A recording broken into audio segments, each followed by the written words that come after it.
સુરતથી સમાચાર જ્યાં ડિજિટલ અરેસ્ટ કેસમાં પોલીસે બે આરોપીઓની ધરપકડ કરી। આરોપી નવાઝ દાઉદ માણેક, શાહનવાઝ સિદ્દીક વાઢાની ધરપકડ કરવામાં આવી। શિક્ષકને ડિજિટલ અરેસ્ટ કરીને રૂપિયા પડાવ્યા હતા। વોટ્સએપ પર વિડિયો કોલ કરી પોતાની ઓળખ સીબીઆઈ અધિકારી તરીકે આપી હતી। કુરિયર પાર્સલમાં ડ્રગ્સ, 5 પાસપોર્ટ મળ્યા હોવાનું કહી રૂપિયા પડાવ્યા। કેસ કરવાની ધમકી આપી 20,50,000 રૂપિયા પડાવી લીધા।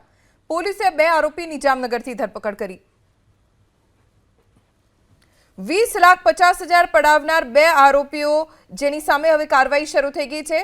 નવાઝ દાઉદ માણેક અને શાહનવાઝ સિદ્દીક વાઢા જેણે એક શિક્ષકને ડિજિટલ અરેસ્ટ કરીને કુરિયર પાર્સલમાં ડ્રગ્સ, 5 પાસપોર્ટ મળ્યા હોવાનું કહી 20 લાખ રૂપિયા પડાવી લીધા।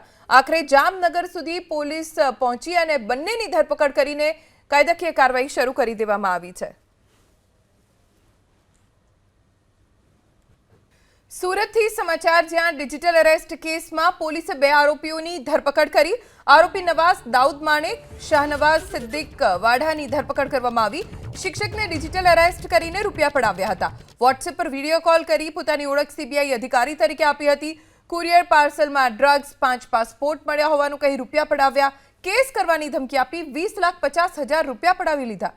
પોલીસે બે આરોપીની જામનગરથી ધરપકડ કરી।